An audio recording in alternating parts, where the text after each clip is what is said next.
how's it going? Welcome to the live stream. And this is actually my first one here at Base Camp. And it's also my first one on Facebook on the Grand Tetons Facebook group. So if you're from there, welcome as well. My name is Gunner Peterson, and I work here in the Bridger Teton National Forest. And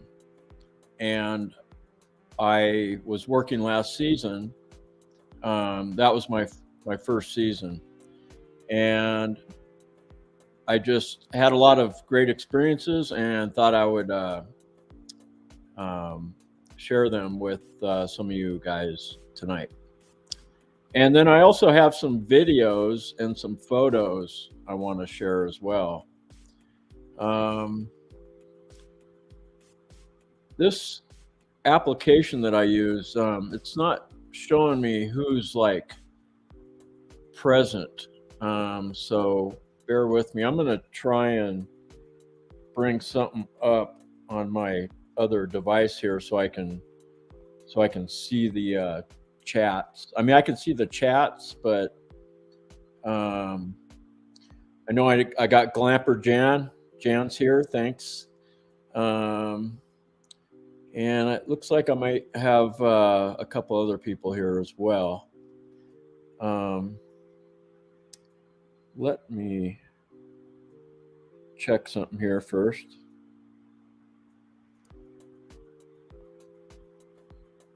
Bear with me.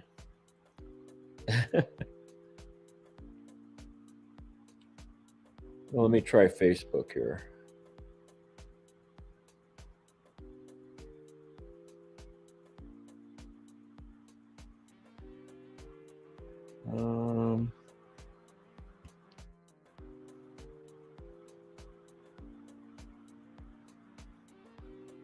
Well, while I'm doing this, how about if I play you guys a video to start things out? I just got done uploading some of these great videos that I have from last season. So here's one of my favorite ones. I'm trying to remember if this was from last season or the season before. I was here also last season before in 2020 and shot tons of video. So here we go on this one.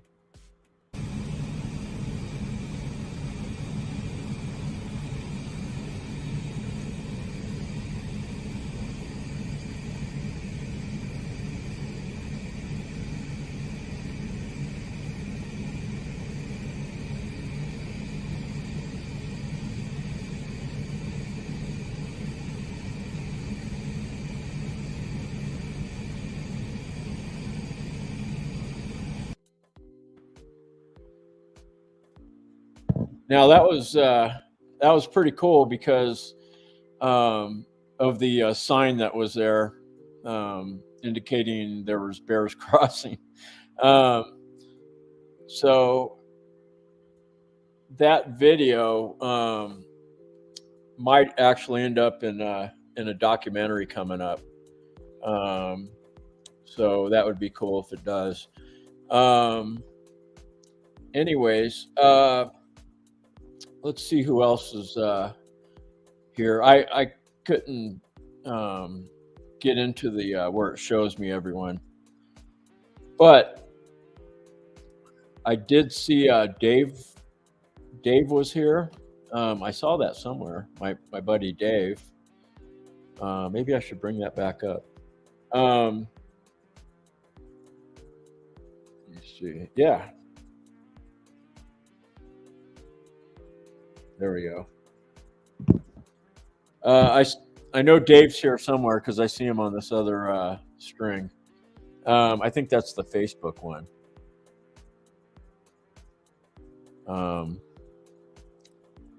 And then I got Joyce also on there. So you guys welcome. So anyways, it's going to take me a while to get the bugs out, work the bugs out on this. for the next one, because I'll be doing these once a week. And then I also, in addition to this, I drive around the park live streaming as well to give you guys a firsthand look at the park. And it is winter right now, obviously, but eventually, when spring comes and the bears come out of hibernation, um, I'll be able to stream live, showing you the bears and whatever else, which is pretty cool. I don't think that's ever been done, at least here. So I'm looking forward to that. And I'm going to be also using my camera, the one right over my shoulder right here. That's going to be hooked up as well, and I'll be able to live stream through that camera to give you even better shots of whatever we're looking at. And then I also see Bill. Hey, Bill, welcome to the live stream. I know I got 6 or 7 people in on this side anyway so far. I got some more on Facebook as well. So anyways, I first came here in 2020, just relatively close to my retirement right after that. And I came here in a motorhome and was just bouncing around some of the campgrounds in the national forest, which are free. And then I was shooting photography all of 2020. And that's when I first saw 399 and her 4 koi cubs there at Pilgrim Creek. And then I left for the winter around October, I think. And that year, she didn't den up till like the first week of January. And then I knew I was going to be coming back in 2021, so I called the Forest Service and asked them if they needed a hand with being like a camp host or something like that. And the district ranger I was talking to, he said, no, we actually got a new program that we think you'd be perfect for, and that was the Bear Ambassador program. And so I was like, sure, sign me up. And so then and then also, because the reason why I did that was I had got a bigger motorhome and I didn't want to have to be driving it around like every day. I mean, it's a 40-foot diesel pusher, so I kind of needed a spot like for the whole summer. So that worked out great. They gave me a RV spot, full hookups and everything. So so that's great. And so then I showed up middle of April of last year and started doing that. And then and in doing that, our primary responsibilities were to go around to the campgrounds and enforce food storage orders. Because when you're camping in grizzly country, bear country, it's imperative that you keep your food locked up in a bear proof container or ice chest or whatever. And once in a while we come across people that for whatever reason do not adhere to that, so that's where we come in either talk to them. A lot of times they're not there, so we got to leave them a little, advisory note. Um, I mean, we can actually confiscate their food, which a lot of times that does happen. Um, and so, but we're just driving around, spreading the word. And then also up on Togedy Pass, we were working with Grizzly 863, aka Felicia, um, and that was quite an experience. A lot of the stuff was like first time, like we were just figuring it out as we go, and trying to do it correctly, um, and then as the season progressed, um, it, after a few months of working up there, we got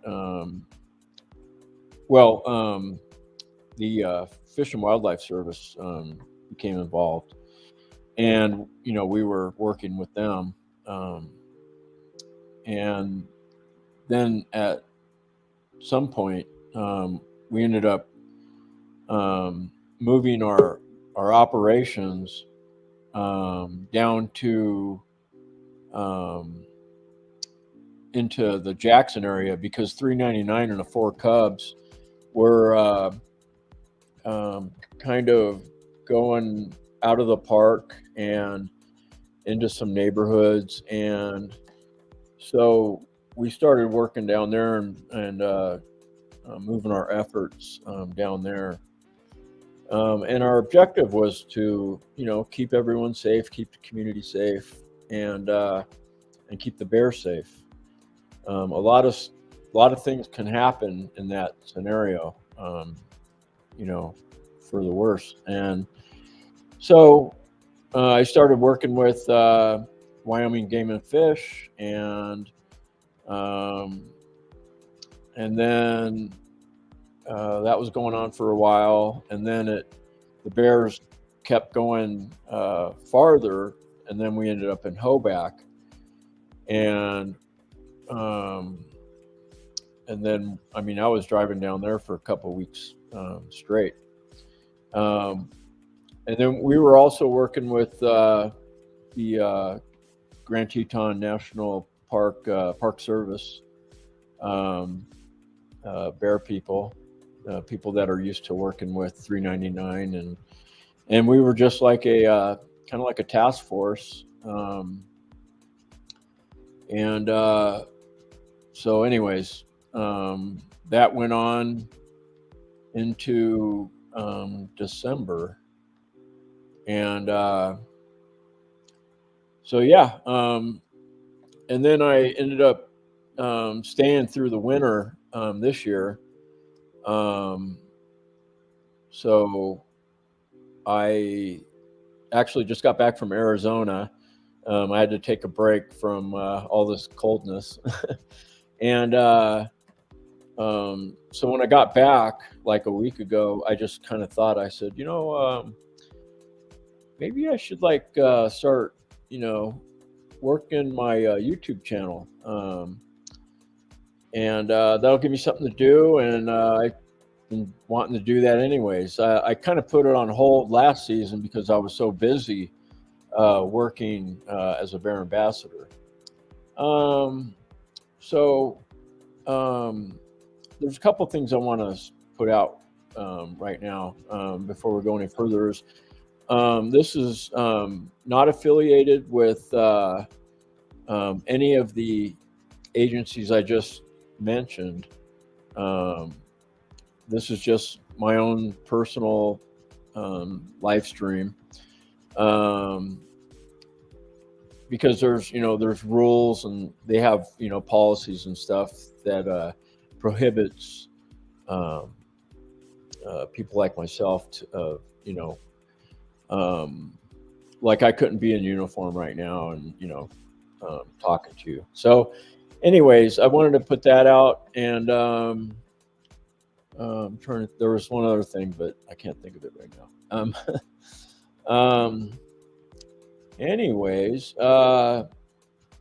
if anyone has any questions about maybe what they've read or what they know happened last season, and they have a question, feel free to ask. I'll try to answer it the best I can. And if I don't know, then I don't know, and I'll figure it out, and I'll have you the answer on the next live stream. So anyways, let me just look at these comments real quick. I see Dale is here. Some of these people have been with me on my live streams for the last few days. So I'm getting to know people, and that's great. Oh, I just remembered what I was going to say. So if you're new to the channel and you think you might enjoy this kind of stuff and you want to keep watching, I would just ask that you consider subscribing to the channel, and which will help the channel. And if you do that, make sure you hit that little bell. It's the notification bell. And what that does is that'll send out you a little notification when I have an upcoming video that just came out or something like that, a new video. So I'd really appreciate it. Anyone that, helps out the channel, that would be great. I'm just reading the comments here. Yeah, Dale is asking if I'm in the house. I'm house sitting this winter in this awesome house, and yes, that's where I'm at right now. As much as I love this place, I kind of am looking forward to getting back to being in my motorhome. Even though I just love it here. I mean, I got my drum set. I bought an electronic drum set. I got it sitting there. I've got exercise equipment and stuff. It's like, where am I going to put all this stuff? But anyways, but yeah, I'm in the house where I'm house sitting.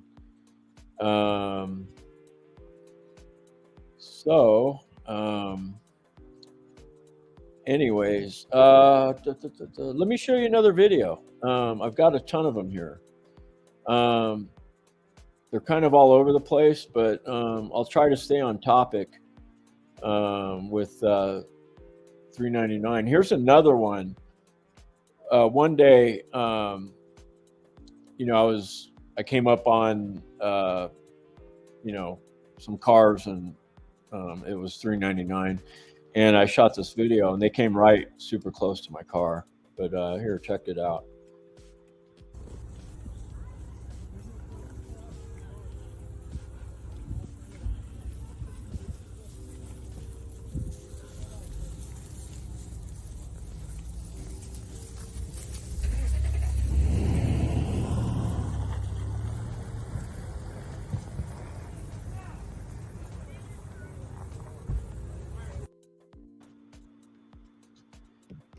So yeah, that was just, I mean, I could have reached out and petted the cub. But anyways, yeah, there's a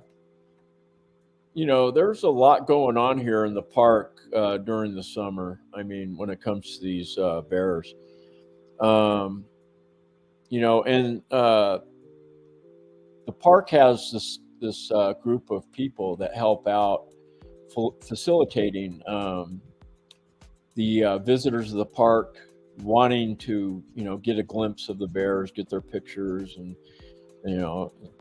normally they want to be as close as possible, but there is a 100-yard rule that is enforced, and it's a good one to have, just God forbid something ever happens. But they do a super job, and they're called the Wildlife Brigade. And I can't say anything bad about them. They're all volunteers. They don't get paid. So, when you do come in contact with them, remember that they're here, just on their time, and they get trained, and then they go out, and usually in pairs, and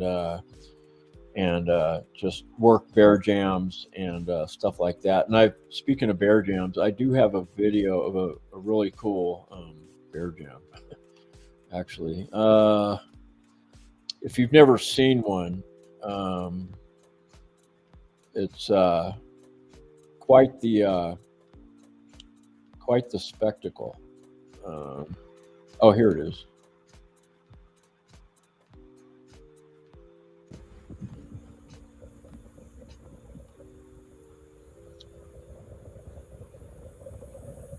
Hopefully it doesn't. Kind of glitchy.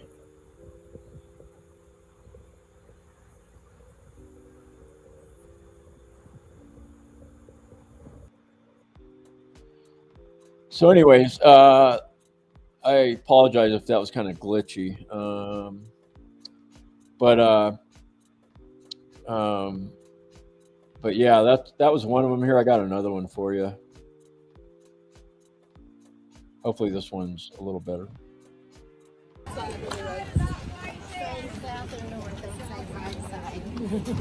Makes sense.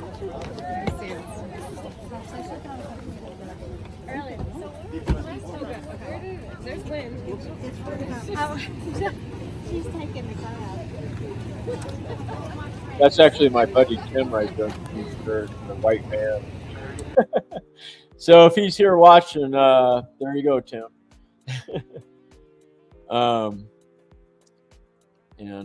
Yeah, if you're out and about, and because I looked into it, I'm like, can I show this? And because I don't want to violate anyone's rights or get in trouble.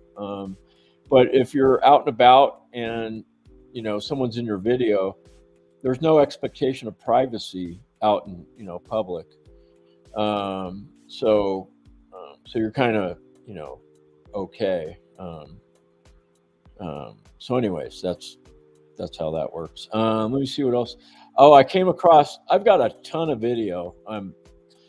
I just got to figure out how to present it. But check out this moose calf and this cow moose. It's mom and baby moose that I came across. I was off trail going up this creek underneath this canopy of vegetation, and I came across these guys, and I got a big lens, the camera behind me right here, which enables me to get close. Sometimes people see my videos and they're like, "You're too close," and you're that's not good. But I got to remind them that I have camera equipment that makes it look like I'm close. But anyways, here it is. Check it out.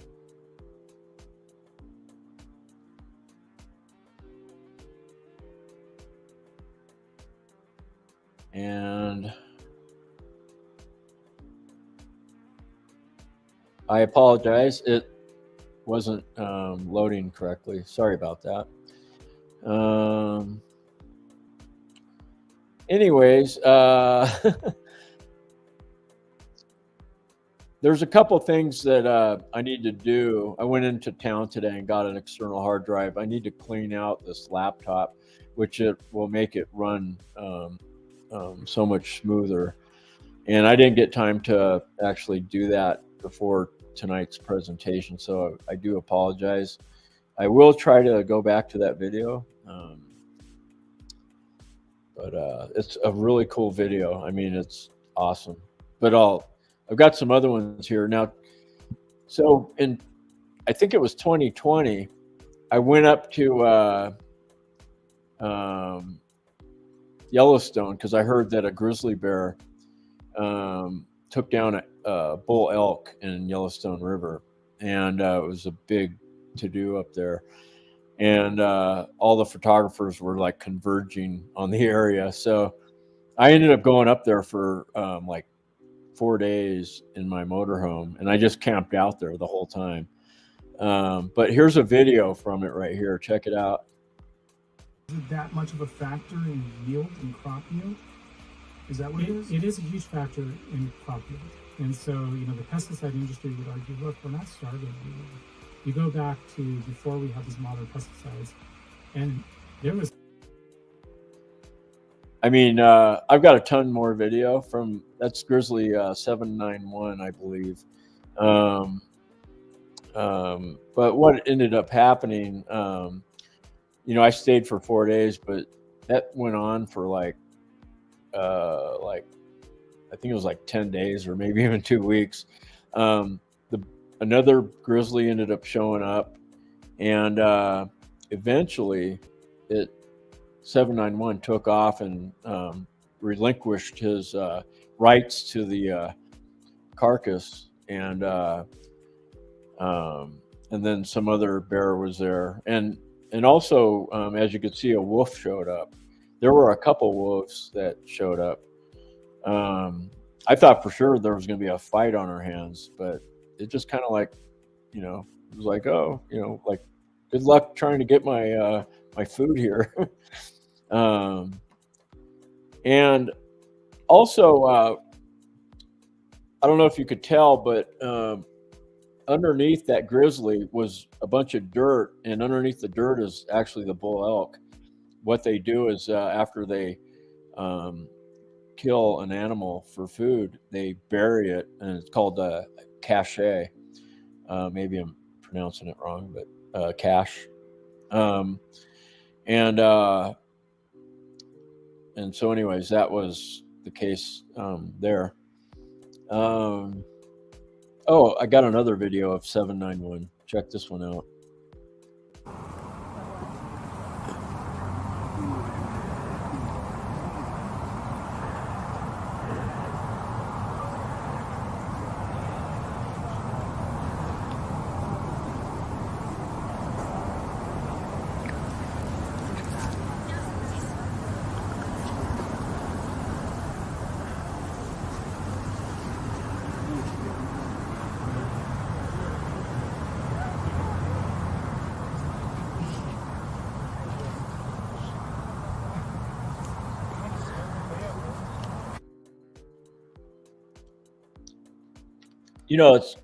It's so funny.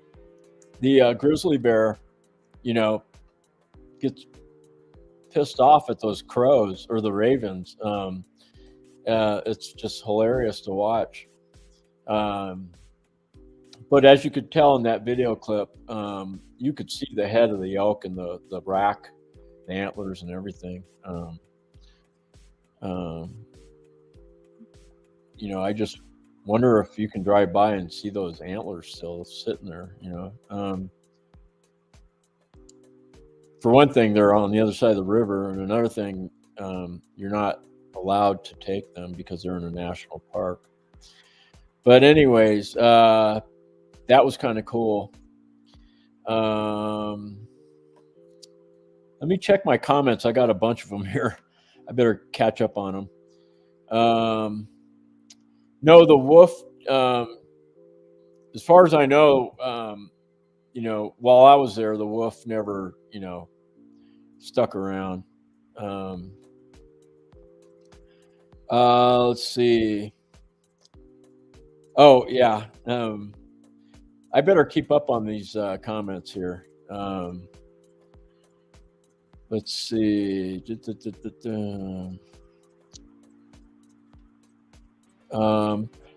I got Watts Wildlife here. He's wondering if you know much about the trash ordinance they are trying to get in place before 399 the Cubs come out. You know what? I do not. I know they were passing it or trying to pass it, and they need to pass it. I can't believe that they don't have one. That's blowing my mind. I mean, anyways, I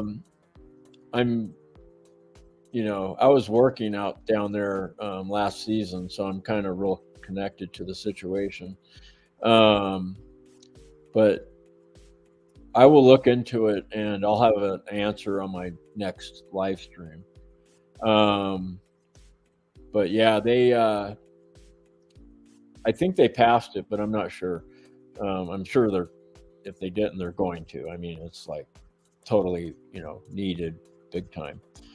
The Cubs, Glamper Jan's asking how old the Cubs are.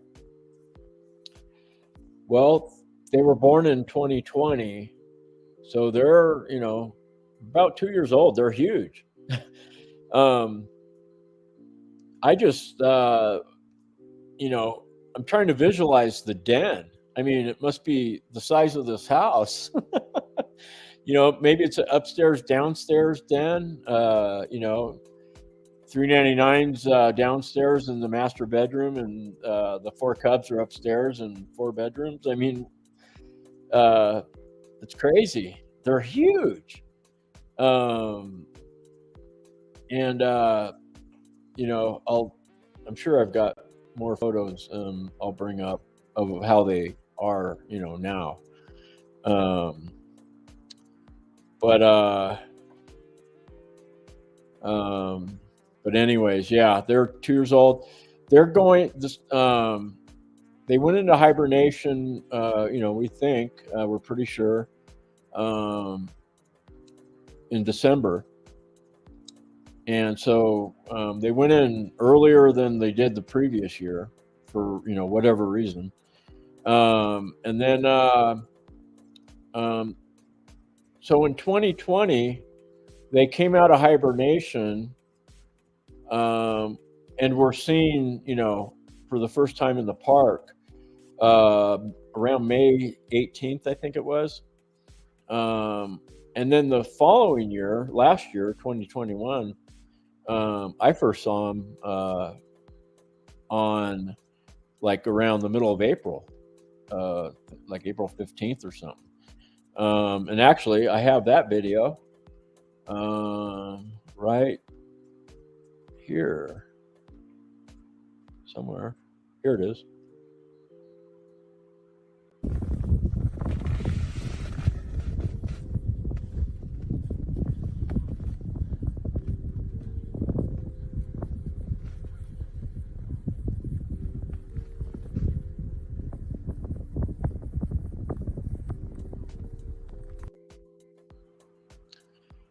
That's like a phenomenal video right there.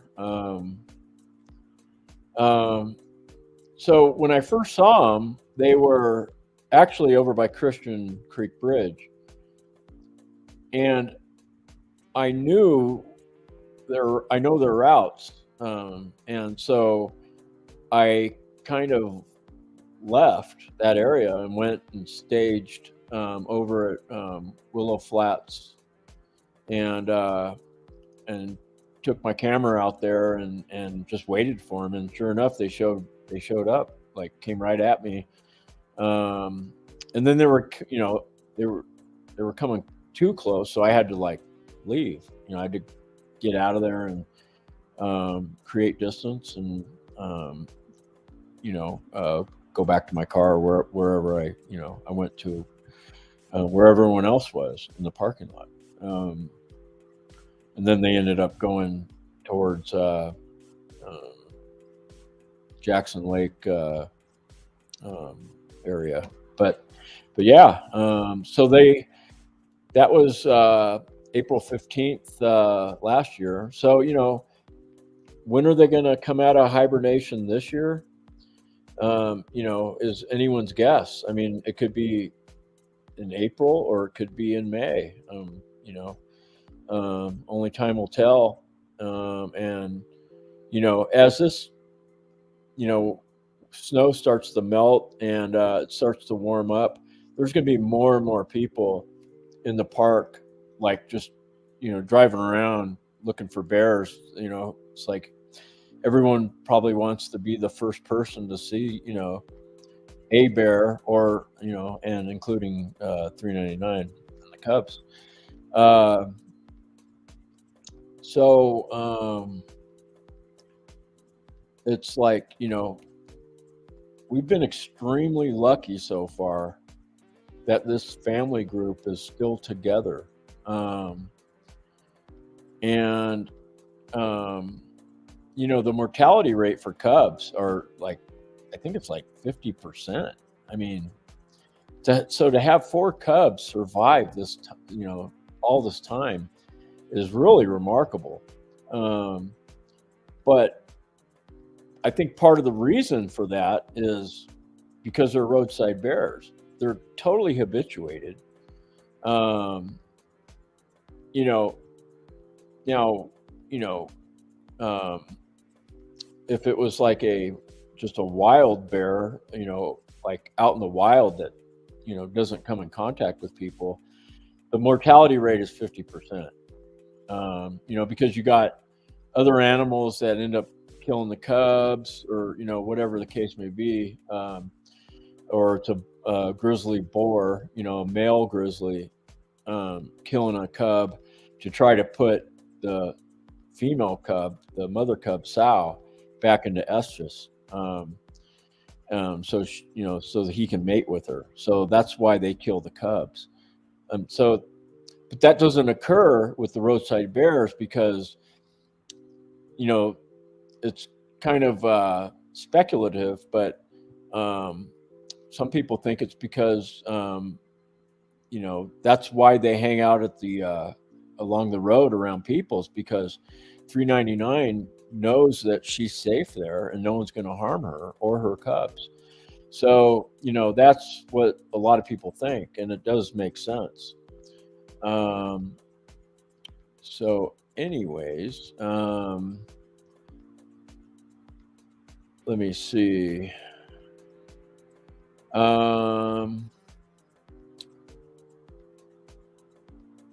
Yeah, just checking the comments here. Let's see. Okay. So when I first got here in 2020, I didn't know nothing. I was like paranoid about hiking anywhere. And initially I was up by Cody and went up to Yellowstone through that north entrance. And I was out there in 2020, the spring of 2020, like all by myself. There was no one up there. And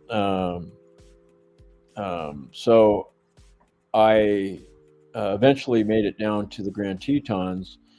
And like every 2 weeks, I'd spend a week or 2 weeks down here, and then I'd go up to Yellowstone and spend 2 weeks up there. And I just kept flip-flopping. But eventually I ended up figuring out I enjoyed the wildlife better in Grand Tetons because it's more condensed, whereas Yellowstone is wide open and it takes much more effort to see wildlife, and especially grizzly bears. And plus 399 is a Grand Teton bear. So that's why I decided to just stay down in Grand Tetons. And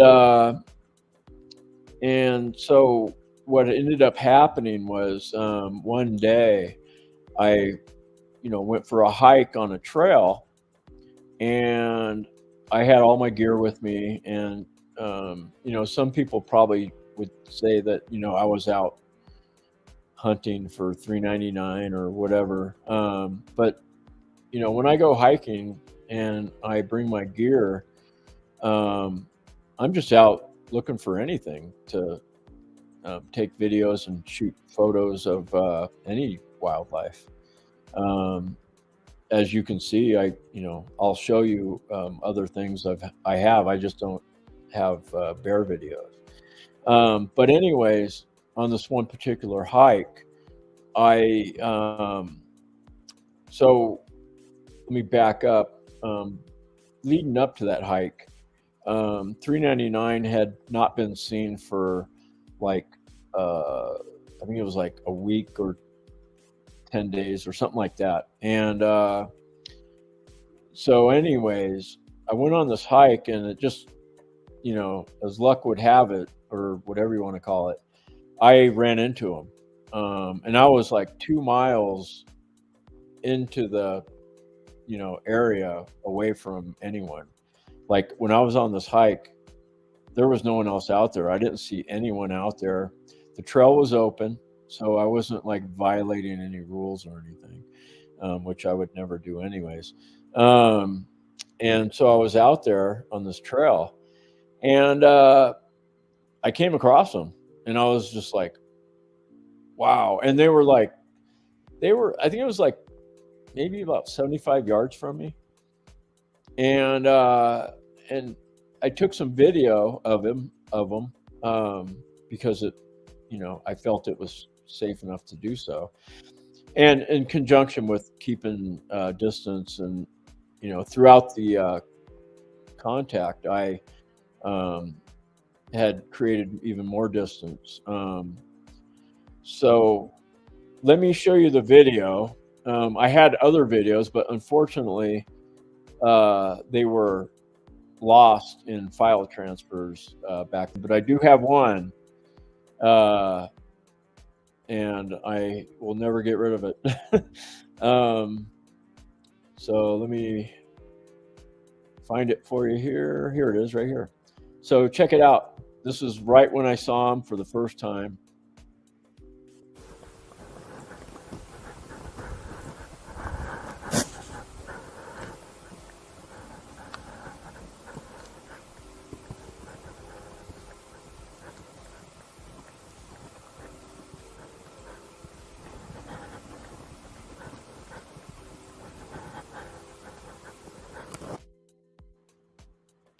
So, as you can see, they, checked me out, and then they turned around and they went the opposite direction.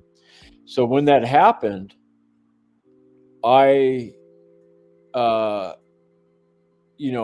they were going kind of towards the trailhead, because that was the direction they were going in. But what ended up happening was they kind of made a U-turn, like they went to the trail, because that was off trail right there in that area. And I was off trail. I just went off trail just for, I do that once in a while. When I'm hiking, I'll just go off trail and just kind of look around, just checking stuff out. And that's when I saw them. We were both off trail. So when they turned around and left in that video, they were heading back to the trail. And so I went back to the trail, and I was just standing there, looking around, making sure they weren't, coming my way.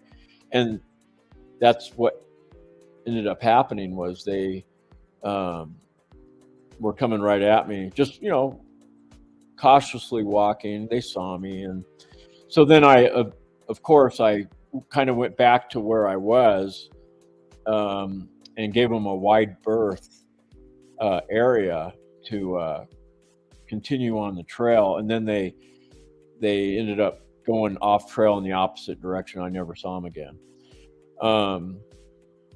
So anyways, that was quite an experience.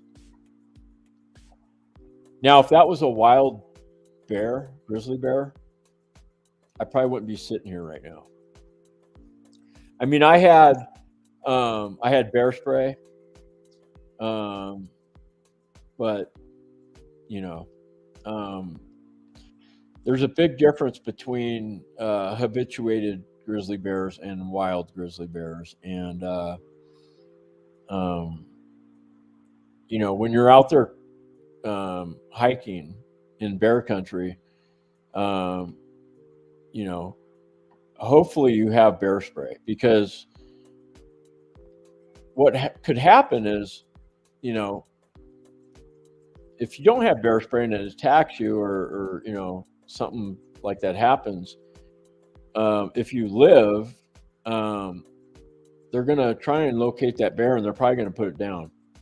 So by you not having bear spray, that can end up bad for the bear, because you kind of created that situation by not having bear spray. And now if you had bear spray and you sprayed it, then maybe you would be not attacked, and everyone would be okay, and the authorities wouldn't have to get involved, and the bear wouldn't be put down. So by having bear spray, it's, you know, it's good for you and it's good for the bear.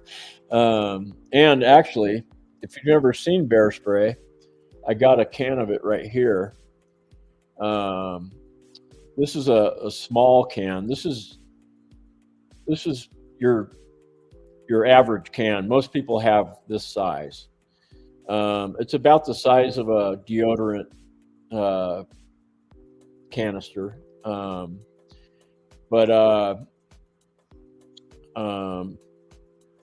And then this is the safety right here. So you just pull that off, and it shoots a large stream, fog of really strong pepper spray type stuff. And then there's also bigger cans like this one, which is bigger. You know, it's probably holds about twice as much, I think. But anyways, you wouldn't believe how many people I come into contact with that are hiking without bear spray. And, you know, I don't chastise them or anything, but I do, you know, mention to them that, you know, depending on who the person is, but, and the situation, but, you know, and then what else is, important is sharing information, with other fellow hikers.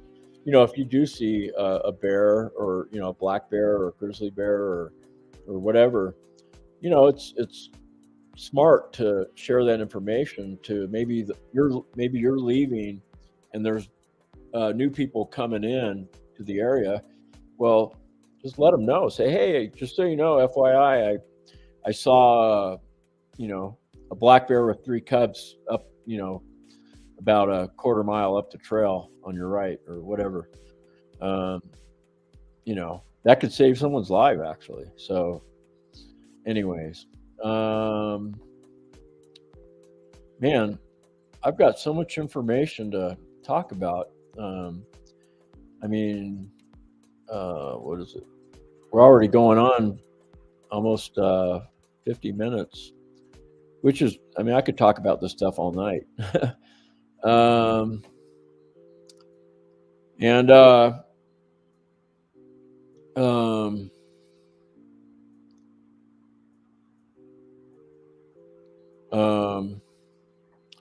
yeah, it's real interesting out here. There's some other things I was going to talk about. So one of the things that helps me when I'm, you know, driving around looking for, you know, wildlife,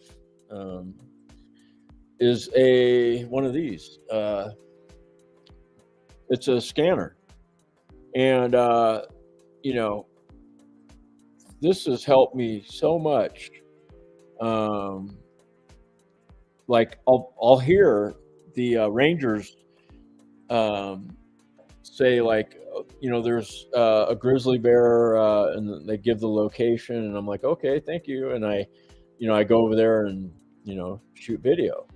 And otherwise I would never hear that information, and I would miss half of what's going on in the park. And they're really super cheap nowadays. You can go on Amazon. I think I paid like $30 for this thing. And if anyone's curious on what the frequency is, because I was thinking someone might ask that, it is. Let me see if I can turn on the light.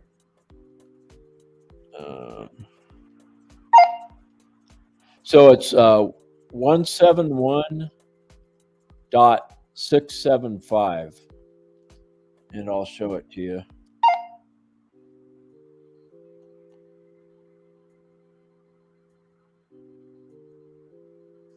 So anyways, and then also the dispatch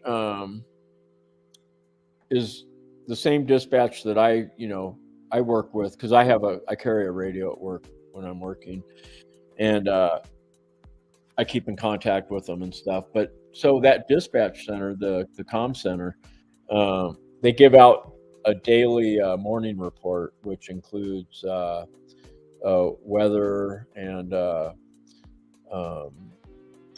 certain closures. Like if there's 3 separate closures, they list them, and it gives out really good information. So and it's public, it's all public, and so if I was to give any advice to someone coming here, I would say, get a scanner. But anyways, there's probably some people here thinking I'm giving away all the secrets, but I don't know. I don't see it that way. There are some things that I either can't talk about, or I feel that I shouldn't talk about on whether it's locations or whatever. There is a protocol here in the park with especially the local photographers that you do not if you post a picture on social media, don't give the location, because what's going to happen is 1,000 people is going to show up, and it's just going to be like too crazy for not only for the animal, but for everyone involved. And then there might be some safety concerns also. And I actually violated that during or after my contact with 399, that encounter. I didn't know any better, and that's why I'm bringing it up right now. Is because other people might not know, and I don't want them to go through what I went through. I ended up posting that video on Facebook, and I gave the trail, and a lot of people ended up going to that trail, and I caught hell over that, and kind of rightly so. But I learned the hard way. But anyways, just learn from my mistake, and don't post locations if you post any stuff on social media.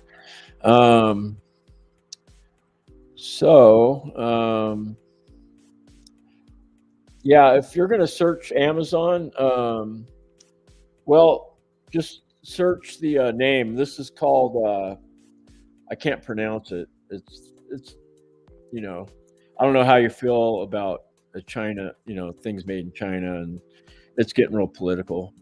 But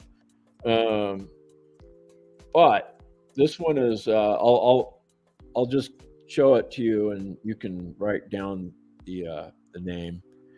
Let me see if I can do this right.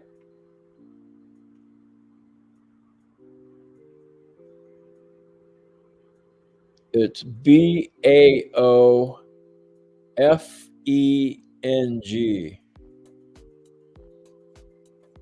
BAOFENG. Bafang or something like that. But yeah, they're super cheap. You can get them in all kinds of colors, camouflage, and but anyways, yeah, I mean, I use them even when I'm working. I have my radio, which is a 2-way radio to talk to dispatch and other people, and then I have my scanner. I use it like always.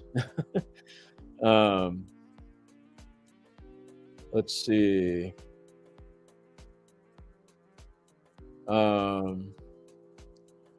Yeah, I don't know about private phone calls. Not sure. I know as a kid, when I was a teenager, we would listen to the scanner and the sheriff's department and police department. We would sometimes go get to the call before the cops would. And but I mean, we never interfered or anything. But I mean, I was a wannabe. I wanted to be a cop so bad back then, and actually, I ended up becoming a deputy sheriff for 23 years. But I'm real happy I'm retired. Let me tell you. But that's another topic for another time. So let me try that. Maybe I'll try that video with that moose. I would sure like to show you guys that. It's super cool. Let me see.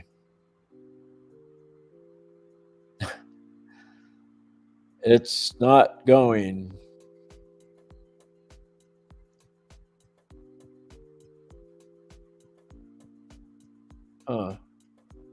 That's a bummer.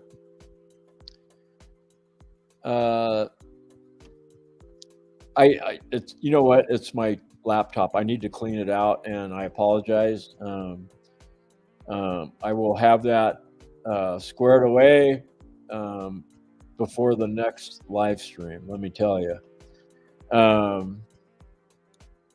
But I do have some more videos. So let me show you some other ones that I can show you. Because there's two, the website that I use to do this live stream. I mean, it's through YouTube, and it's streaming over YouTube and Facebook. But it also, so it enables me to present videos and photographs a couple different ways, and just one of the ways is not working right now, but the other way is working. So here's a video of this is me. I don't know if I should show this. I don't want to get in trouble. I just don't want to get in trouble. It's a video of me using the telemetry gear. So I'm technically working in the capacity, and I'll get back to you on that one.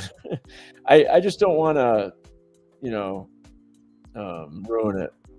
I plan on doing this the whole season, bringing you guys videos, and I just, want to make sure I'm within my right to show certain videos.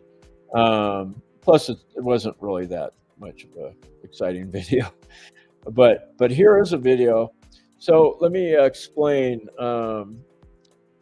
399 had a cub, and maybe it was like 10 years ago. 399 is like 26 years old now. And grizzly bears only live till like 25, 30 years. So she's like elderly. But about 10 years ago, she had some cubs. I mean, she's had a lot of cubs. And one of the cubs is 610, which has become a roadside bear. And which a lot of people know 610. And unfortunately, last spring, when they came out of hibernation, they were out for I don't know, about a month or something, and then she kicked the cubs, meaning she like winged them, sent them on their way. Basically, what they do is they ditch them. I think they just like hide from them and ditch them, and they can't find the mom, and they're forced to go on their own. And that's what happened to 610's cubs. And for whatever reason, they were hard hazed in the park, from what I understand. I wasn't there, so I don't know all the details, but it's very controversial. There's a lot of people in disagreement with how it was handled. I guess I don't know. I wasn't there, but so after some time, they left the park, and I think they went down towards Jackson or somewhere. Ended up getting into trouble down there, meaning trash. I heard they got into trash a few times, and I'm not sure if there were like bluff charge situations involved or what exactly happened, but both those bears ended up ultimately getting euthanized, and they are no longer here. One of the bears was captured and was actually relocated via boat by the Park Service to the other side of the Jackson Lake. And apparently I don't know, I heard it swam back or something. and then they ended up, I guess, getting into trouble. And, they have a protocol that I guess they got to follow. And, they can't just let bears continually, get into trouble and violate policies, I guess. I mean, it's a bummer because the bears are usually the ones that end up with the short end of the stick. And so that's why it's important we have, trash, secured trash ordinance, like one of the comments was talking about. That's why it's important that we have that. And I can't believe that, it hasn't happened yet. So anyways, here's a video of 610, and I believe it's with her two cubs before they were kicked on their own.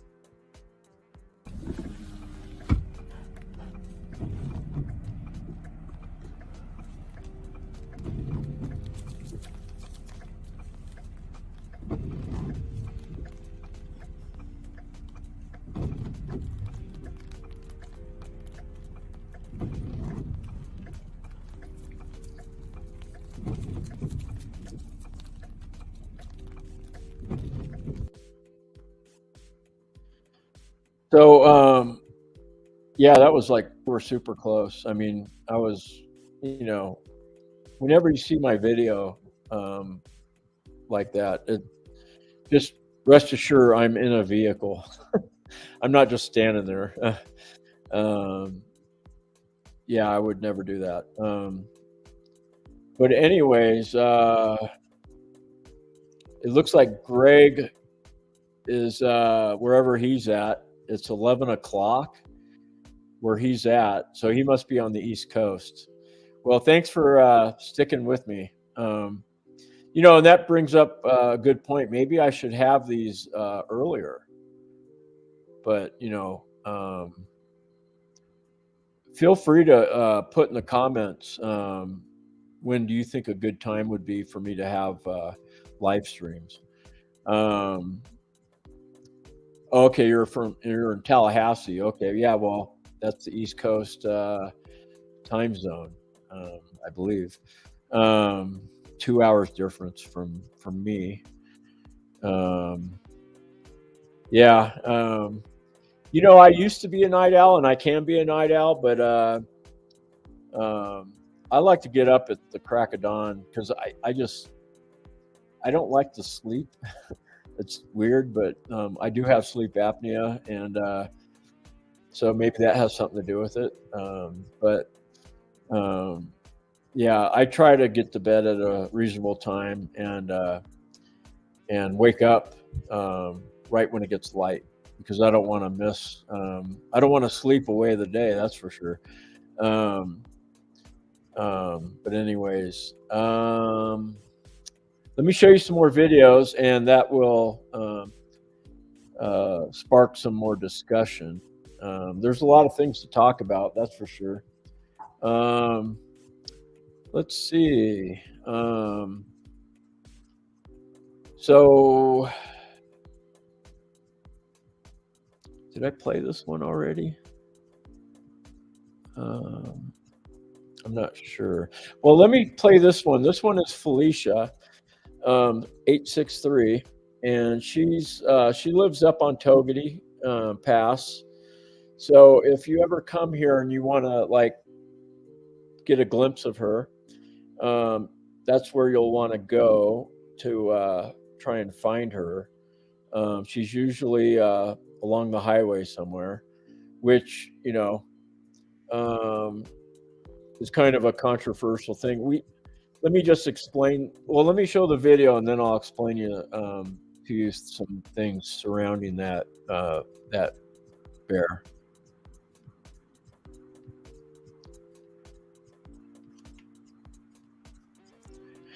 So, I think you guys can hear me.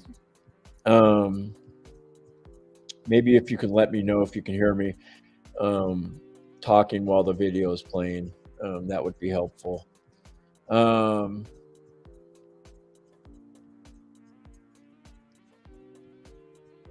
Yeah.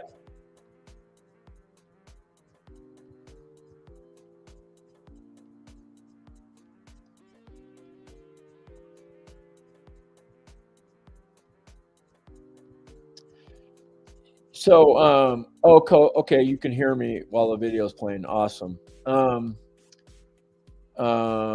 Hey, Melissa, thanks for showing up. I really appreciate you guys, tuning in. Dale, Melissa, Greg, Dale, Jan, and there's a few others that you guys are going to be my original wildlifers, because eventually this channel is going to grow, and I'll have I'm sure several hundred people on the comments, and it'll be great to just know that you guys are like my originals. So I do appreciate it.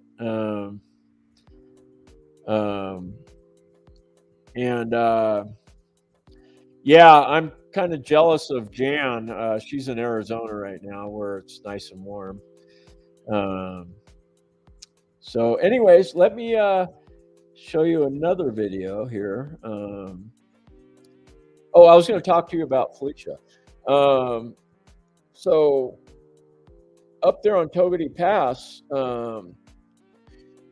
we don't have a wildlife brigade to facilitate bear jams and people parking along the highway up there. Plus the speed limit's 55, I believe, through there, and you got a lot of truckers just like really going fast down that grade, and people go faster than the speed limit. Sorry to break that to you, but so it can create unsafe environment if you get too many people. Now, I mean, imagine the video I showed you with all those people in an area where it's 55 miles an hour with truckers zooming by. So we kind of had to like shut it down up there, and which the photographers at first were in disagreement of it all, because we were taking away their opportunities to shoot photography. And so it's kind of it sucks, but it was kind of like the powers to be felt that we had to do it, and it was part my job to be a part of that. And so we would have to haze them off the road, and it was very controversial. I totally get it. And when you're doing the job that I'm doing, you're kind of caught in between a rock and a hard place, because I mean, I have a lot of friends that are the ones taking pictures, and including myself. I mean, I'm a photographer, so I totally get it. So anyways, we still need to do more work in that situation up there. That's a whole different ball game up there. So anyways, that's the deal with Felicia, and she's got 2 cubs. I think I got pictures of them, actually. I got videos, but not right now. This is Felicia and the 2 cubs. They were born last year. So when they hopefully come out of hibernation, they will still be, together as a family. But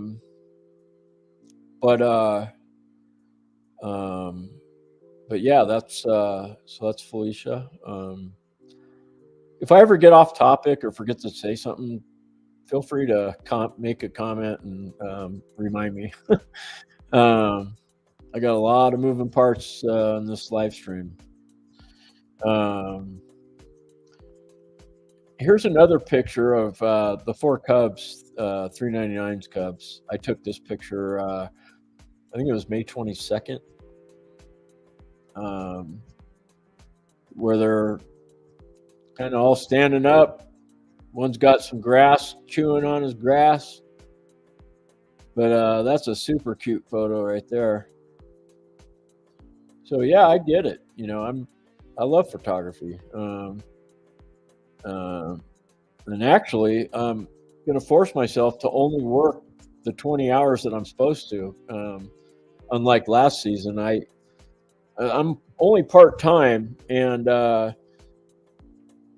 ended up, I was racking in over 40 hours a week. I was like 60 hours a week, but only getting, reimbursed for 20 of it, but which is fine. I was totally enjoying myself. But this season, mark my words, I'm only going to work 20 hours a week because I want to, do my YouTube channel and do live streams, driving around the park and all that stuff.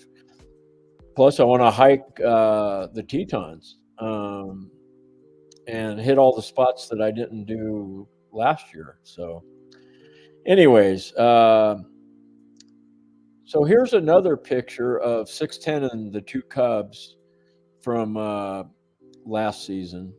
It was last spring, so there was still snow on the ground.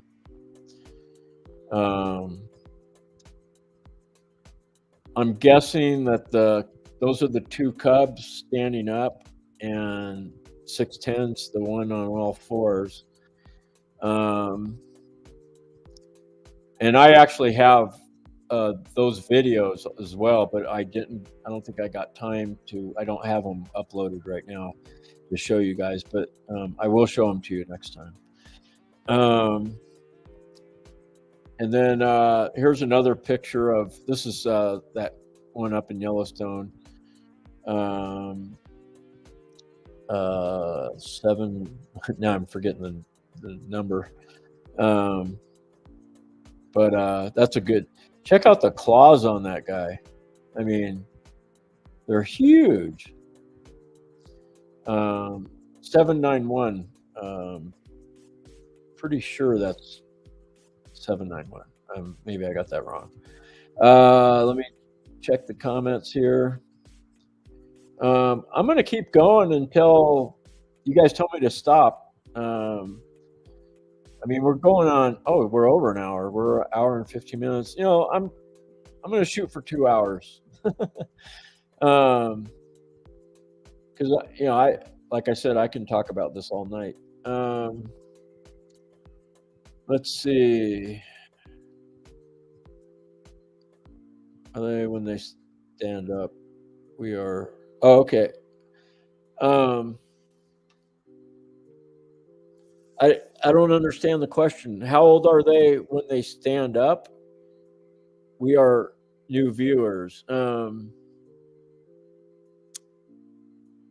How tall are they? Oh, how tall are probably you're probably saying how tall are they? Um, Man, they can a full-grown grizzly when they stand up. I hear they're like 10 feet tall. They're huge. You know, some of the boars, anyways. I hear they can be huge. But the little cubs when they stand up, they're like, you know, they're like so big. um, um, yeah, when people see things for the first time, and let's say that you've seen them like hundreds or something like that, so the wow factor is no longer there for you. Well, cut people a break and let them enjoy their first time seeing stuff. That's what I tell people, because I've seen it once in a while, not too much, but where people will get annoyed by people pulling over to see a deer, like Greg was saying. So let's see. Yes, cubs are born in the den. Which, let me just say this: I am not an expert.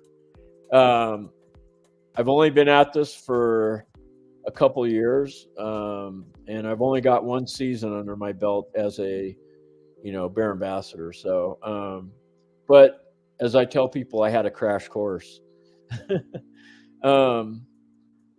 But I do know a few things, and yes, they from what I know, and it makes sense. Cubs are born in the den. Above that, I really, I've got a couple books I need to start reading, because I want to be able to answer questions that people have, if I'm in this capacity. So most of the knowledge I do have is firsthand knowledge, which is probably the best. But anyways, yeah, I love that picture too. That picture is awesome. I've got so many cool pictures from that period, when they were small cubs. I mean, I've had people wanting to buy them and stuff, and I just haven't gotten around to putting them online in like a store. I need, if I can hire someone to do that, I would like to do that. Not, I mean, everyone can use money, but just so people can have them. They're good pictures, and they would be nice to have people have them on their walls in their house. Actually, like the the one right here. That's an acrylic that I had made, and it was kind of like a test to see how it looked and stuff, and it turned out pretty good. And I should make some more. But anyways, yeah, a polar bear, I'm sure could wreck your day. Up in Canada, there's an area called Churchill. It's a town where I think you got to fly there, but it's kind of a really good spot to view polar bears, apparently. And when you're in polar bear territory, that's no joke. If you're there as a photographer, I think they make you have a guide, and that guide has like shotguns with slugs in them. I mean, God forbid they'd have to shoot them, and they probably never do. But anyways, it's very dangerous to be around polar bears. That's a whole nother level, I'm sure.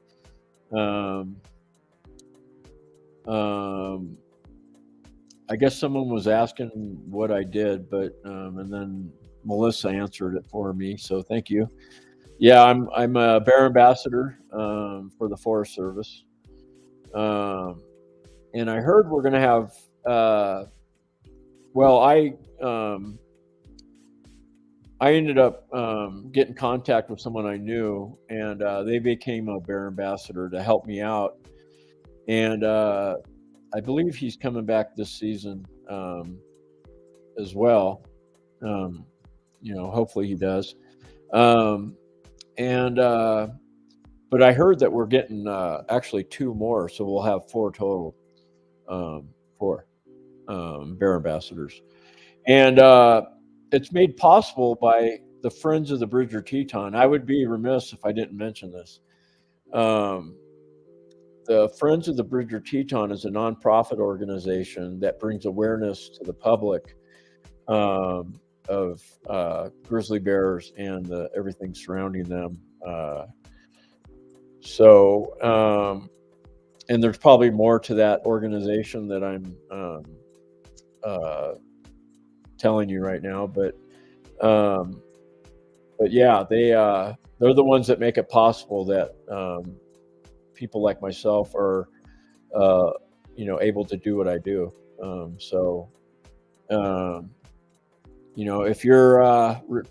If you're seeing this video and you want to contribute and donate to the Friends of the Bridger Teton, I'm sure they would appreciate it, and so would I. But anyways, let's see if we have any other questions here. So Watts Wildlife. The summer will be my second summer working in Yellowstone, and I'm really interested in somehow working with bears next summer. How would someone get a position as a bear ambassador like I did?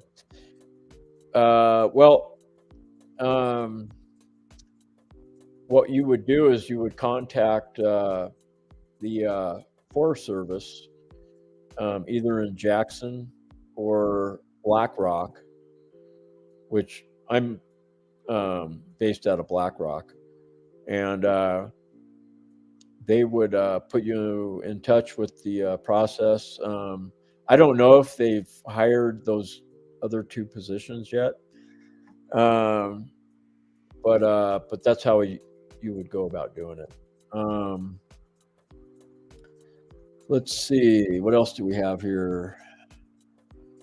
All right, Dale. Good night, Dale. Dale's gonna check out.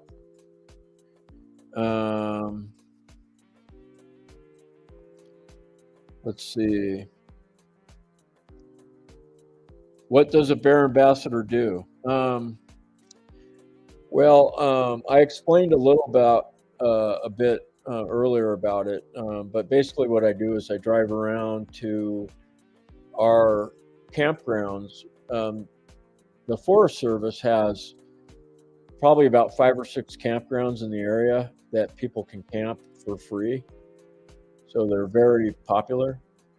And some of them even have areas where you can get internet connection. So it's like super sweet. So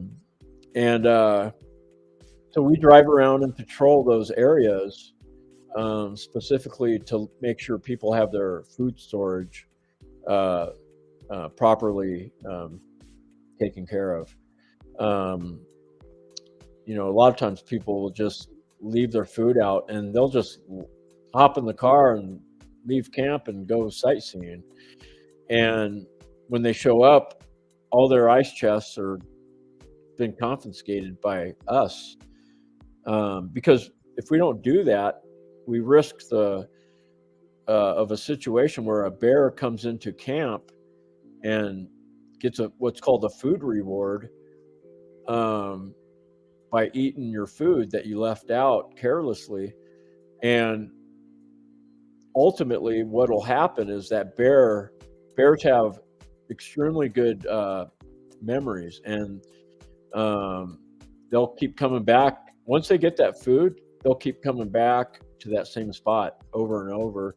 to where it becomes a big problem and that bear ends up getting put down because someone left their food out.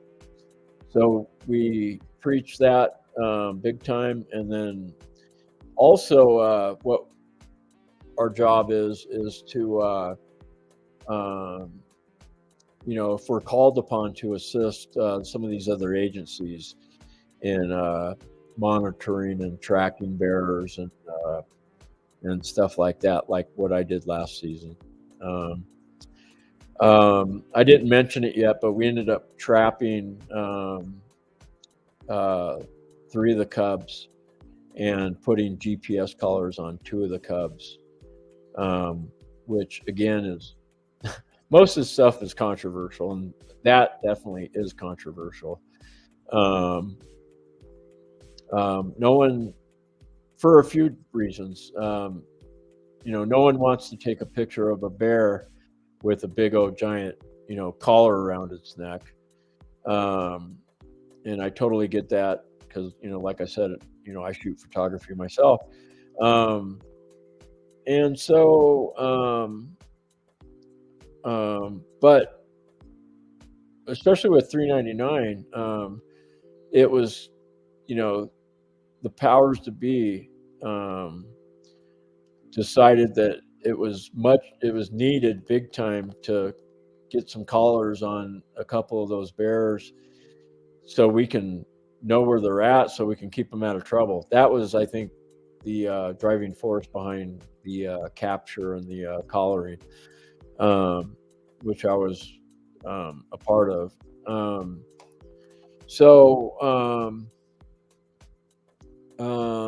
Anyways, that was quite the experience, let me tell you. Yeah, I do get a stipend, and it is a paid position. So anyways, yeah, it's a killer job. I love it and hope I can keep doing it year after year. I think I'm the first one. The first year that this program was started was actually, I think it was in 2020, but because of COVID, it never took off. It was never like put into place. And I think there was someone who was going to be a bear ambassador, but because of COVID again, they never ended up doing the job, I think. So I was kind of like the first one, I guess. And I actually got put on the cover of the paper, which was kind of flattering. I'll see if I can get the picture here. Where's it at? I think I got it here somewhere. Here it is. So that's me down in Hoback when we were looking for $3.99 in the 4 cubs, and man, they were hard to keep up with because most of their traveling was at night, and so yeah. Here's some other baby pictures of $3.99 in the cubs too. Pretty cool. See, if you stick around the live stream long enough, you get to see the cool stuff at the end. I like this one. They're all bunched together like they're all scared.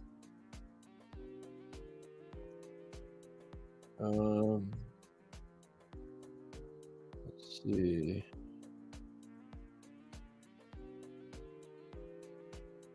There's the one where they're standing up.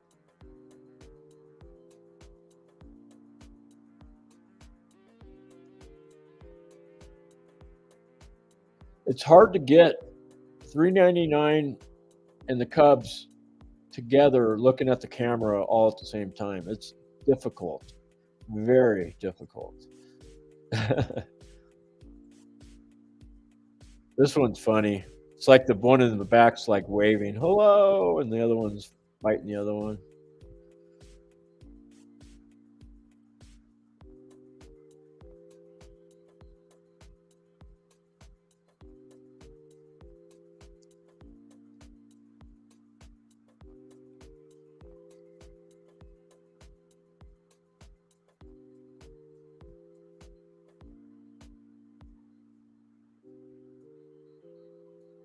anyways, there's some photos. Let me check the comments here. How do you capture a bear? I had a photo of the traps. I mean, I do have it, and I was going to show it to you. And I think I'm okay with showing it. I think it was already publicized by the Fish and Wildlife Service, but I don't have it queued up right now, so I don't think I have it in my list of photos. Let me just look real quick. No, I don't. Unfortunately, I don't have it right now. But I will have it for the next one for you. And also, in the meantime, I'm going to check with someone to make sure it's okay to show it. I don't see why it would be a problem, but I'm real hyper, vigilant when it comes to policies and stuff. And let's see.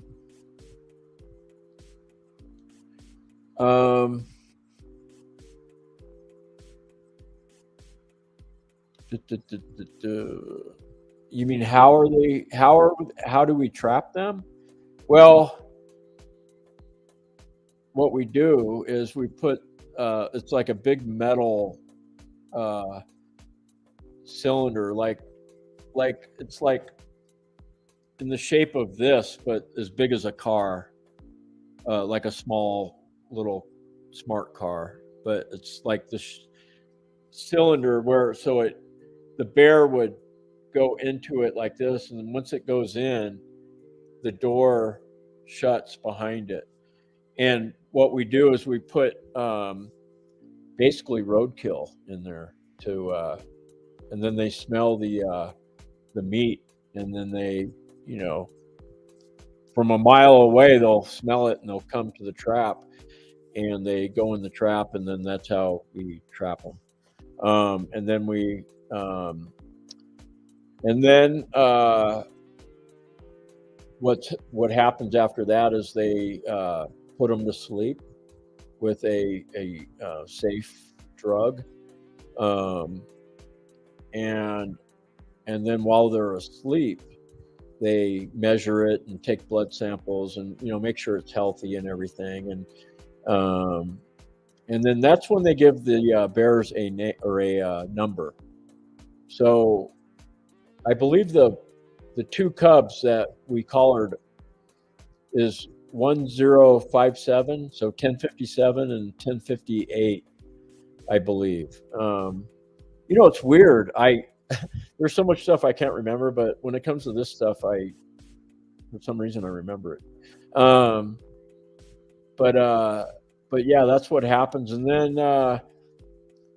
then we put them back in the trap while they're still under the anesthesia or whatever it's called, and then and they got the collar on, and then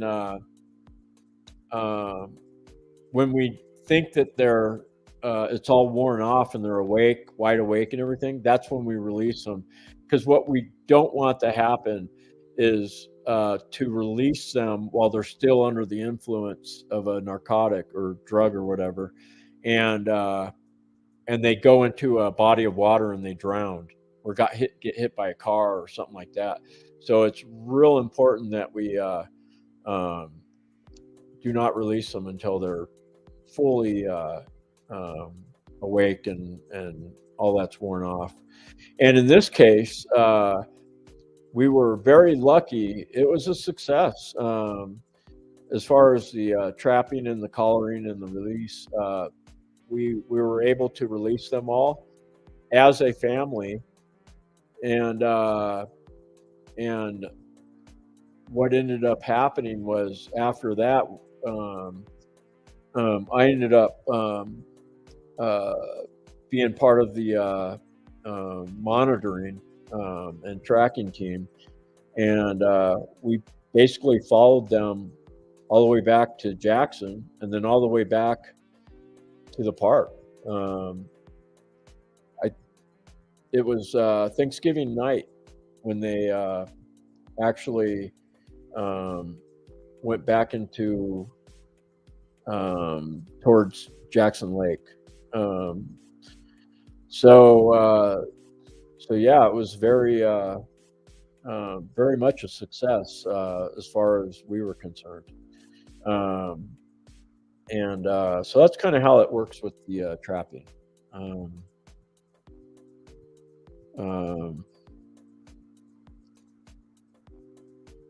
So yeah, if you know anyone that's into this kind of stuff, I don't like pushing stuff on people, but if you have like a cousin or an aunt or uncle or brother or sister that likes this stuff, I'd appreciate it if you send them a link to my channel, so they can maybe watch the next live stream. And then, like I said, I'm going to be doing this all season long. And if you were here for my previous live streams where I drive around the park, it's, we're in the middle of winter, so it's pretty boring actually. So the people that like Greg and or Dale and Greg and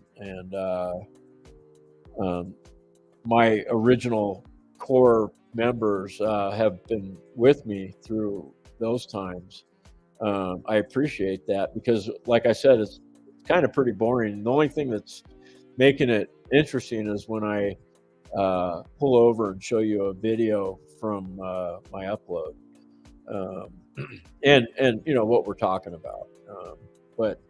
And that'll get better once we go into spring and summer, because what'll end up happening is, like I mentioned before, is I'm going to be able to show you guys, as it's happening live, footage of grizzly bears, wherever we end up seeing them, which I think really hasn't been done here. And so hopefully I'm hoping that is going to make this channel grow. So that'll be cool. Let me see. Let me show you some other videos, because that will let me check my list. I've wrote down some things I wanted to talk about. Pros and cons.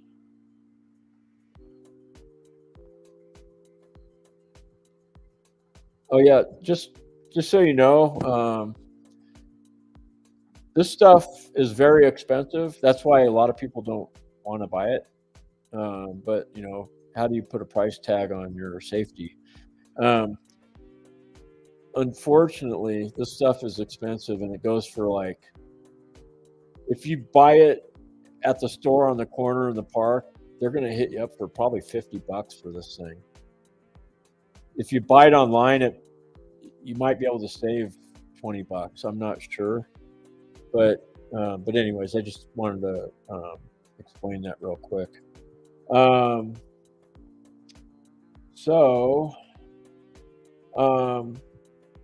I also wanted to mention about these 4 cubs. They're going to be so $3.99, and the 4 cubs are not going to be together much longer. So when they come out of hibernation, they're probably going to be together, I'm going to be guessing, a month, about a month, and then she's going to kick them.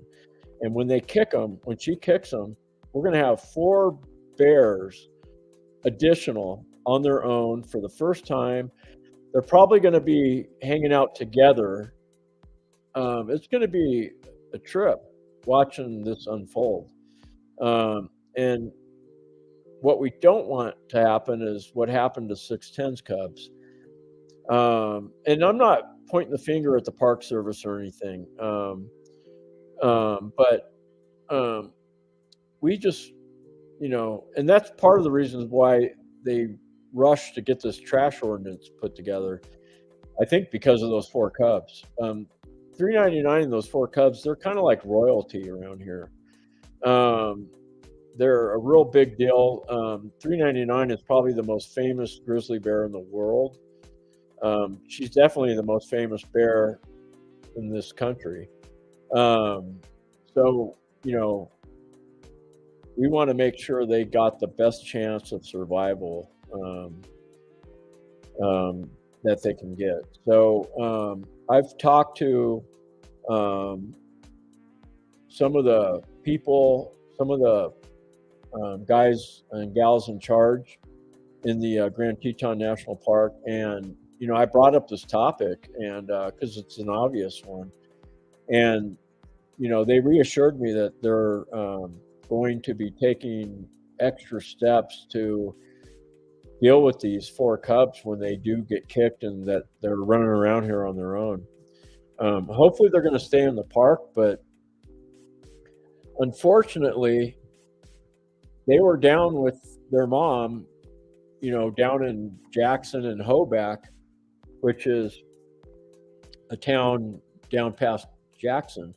So they have that memory instilled in them. And so it's kind of assumption that they might go down there like easily. So anyways, hopefully the Park Service has taken steps to somehow, deal with that situation.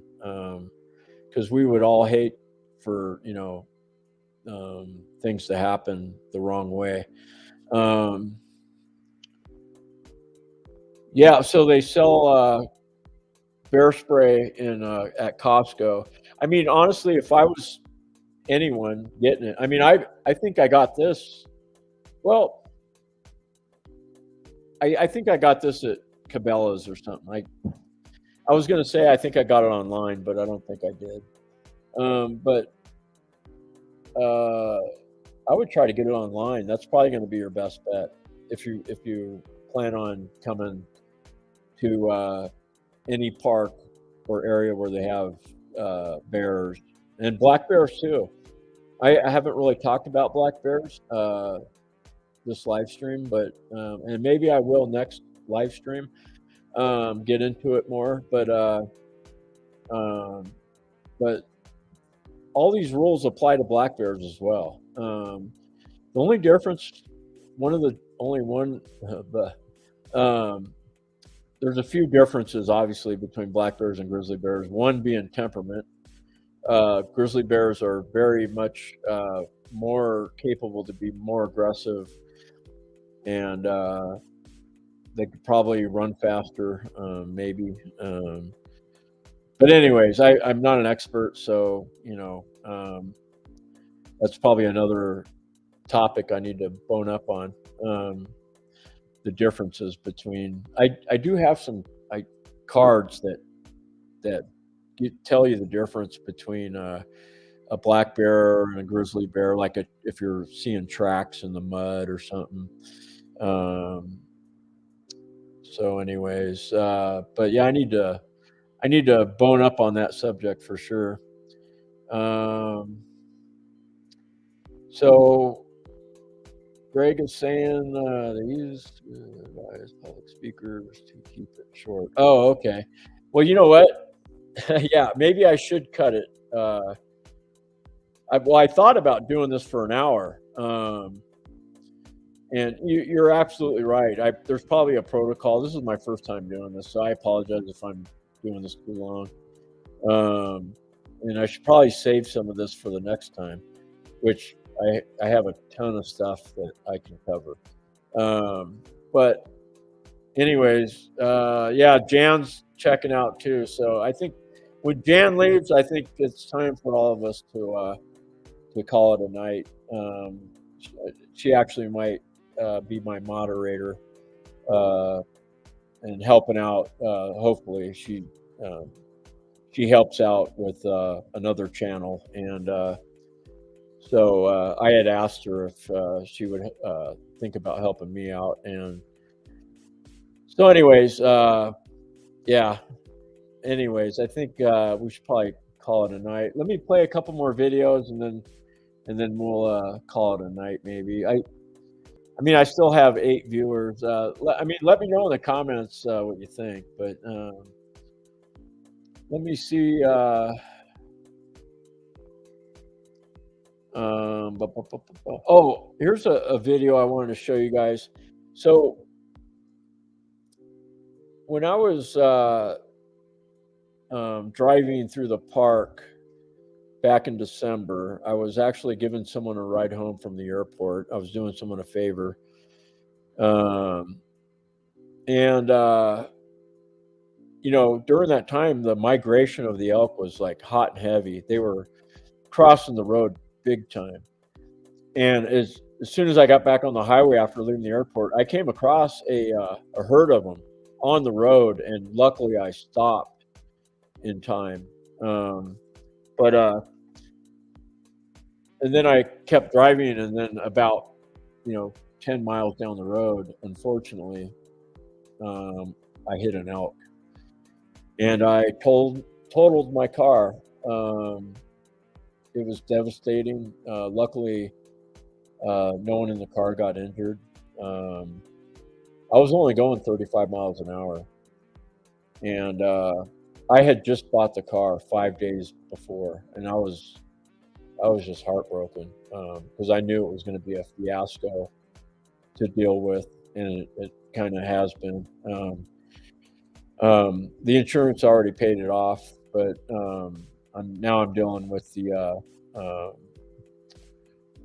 couple other gap insurance and some other people, and I did end up getting a different car, which I like.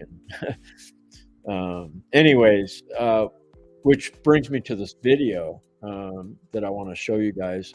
So just because you see an animal crossing the road, don't think that there's no other animals following that other animal. Like, there could be like 10 of them. So, just don't think 1 or 2 goes by and then, okay, I can go. Just, make sure to have your head on a swivel, as they say, because this is a prime example of what could happen.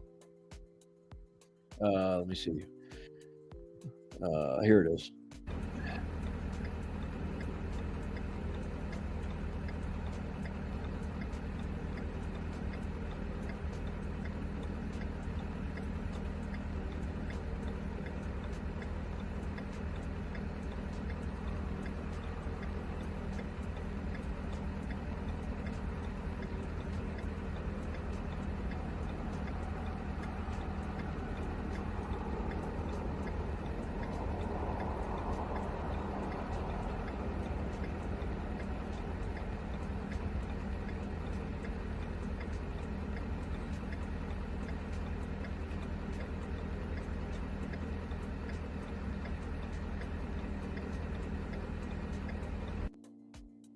So anyways, yeah, that's a prime example of, what can happen.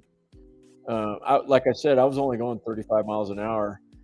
And but the problem was, well, for one thing, it was dark. And the speed limit there was 55, but at night it's 45. And I was going 35. Reason being was there was snowpack on the highway. I mean, if you had to stop and put on the brakes, you're probably not going to stop, and that's kind of what happened to me. That's exactly what happened to me. And I should share the picture of my car, what happened, but maybe I will next time. But yeah, it totaled my car. My airbags deployed. Anyways, consider that your warning. Let's see. Yeah, it's something to be cautious about for sure. Let me show a couple more videos, and then we'll wrap this thing up. And like I said, I really appreciate everyone that tuned in and was here for my first live stream here at Wildlife Patrol Base Camp. Let's see.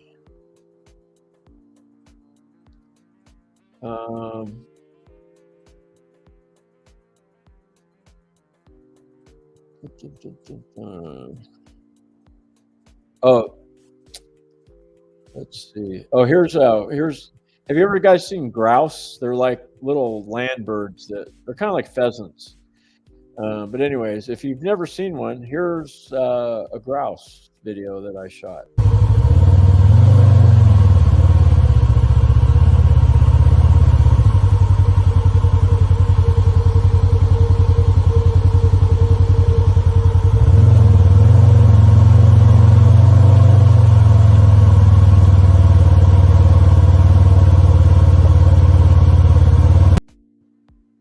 So anyways, that's the grouse, and here's some.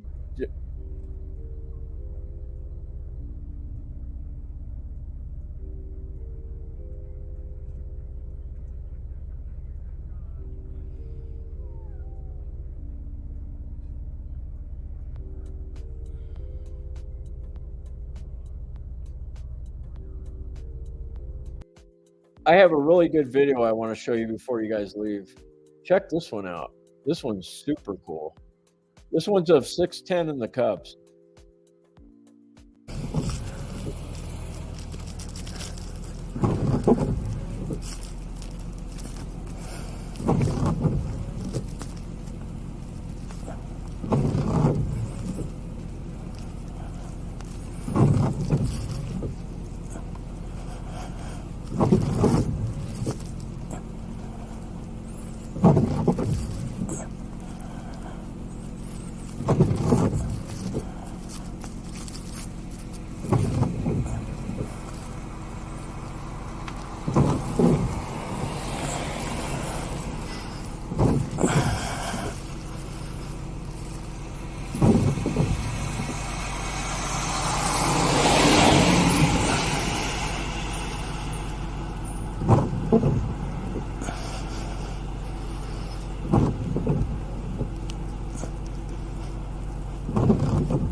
Anyways, I was just extremely lucky to be there for that encounter with them. I was in my car, and there were some other people there as well. Here's another video of some bison crossing the road at Elk Ranch Flats, which is inside the park.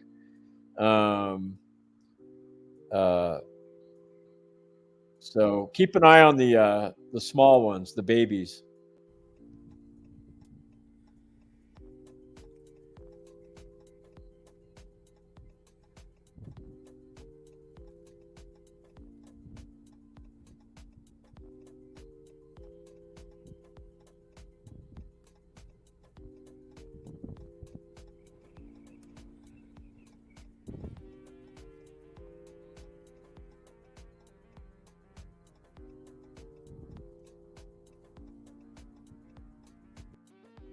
Anyways, that was kind of cool.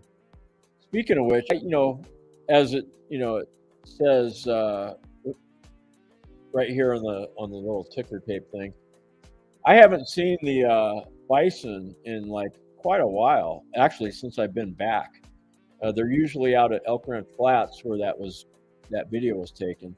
But they're out there somewhere. I mean, they're still here, but they're just not by the road. Because what I want to do is I want to, include them in my live stream, but they're hiding out right now for whatever reason. What they do is they move their head back and forth to dig in the snow to eat. So, anyways, here's another video of how the sunsets here are awesome.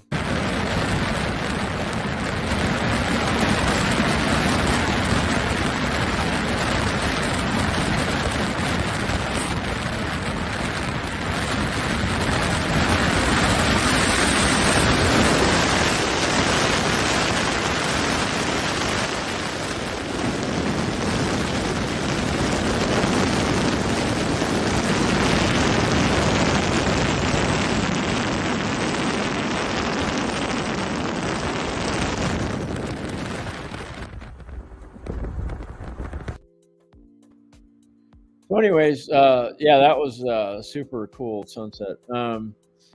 But anyways, you know, I'm going to wrap it up here, and I probably went too long. I mean, you know, some of these live streams go on for quite a few hours, but when I'm in this format discussing things, maybe I should keep it to maybe an hour. I don't know. I'll look it up and see what it tells me to do. But if you made a comment and I didn't get to it, I apologize. Like I said, it's hard for me to read these, and I'm going to try to get another device here that will show me the comments, so I can effectively, you know, answer questions and stuff like that properly. Anyways, I think that's it. I wanted to show you guys some other stuff, but we'll make that for the next time. And again, another thing is, if you're watching this on the replay and it's not live, I don't think it may not let you make comments. I've heard that before. I'm going to look into that as well.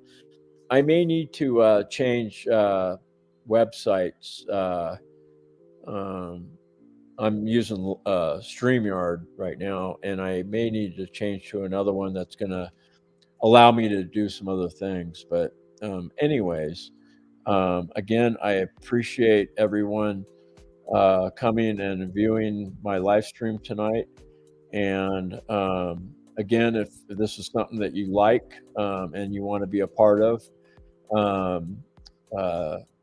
consider subscribing to the channel. And if you know someone that might enjoy the channel as well, if you would share that with them as well. And you know, making comments also helps the channel, because you know, YouTube is set up a certain way, and I'm trying to, like right now, I think I have 1,200 subscribers, and so I'm just building my channel right now. And so, anyways, I do appreciate everything that's been happening, and I guess I will see you guys next time. And I appreciate it.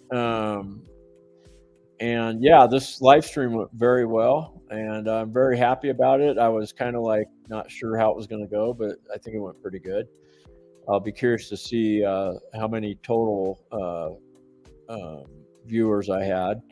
But you know, it's something to build on, and I'll just keep getting more and more, I'm sure, because it's a very good topic, and I can relay some really good information to people that might not otherwise be able to come here, or give them information. So if and when they do come here, they'll be more equipped to make their visit much more pleasant and memorable, because they'll be able to see more things. So anyways, thanks again, and you guys have a good weekend, and I'll see you on the next one, as they say. So, all right, catch you guys later. Bye.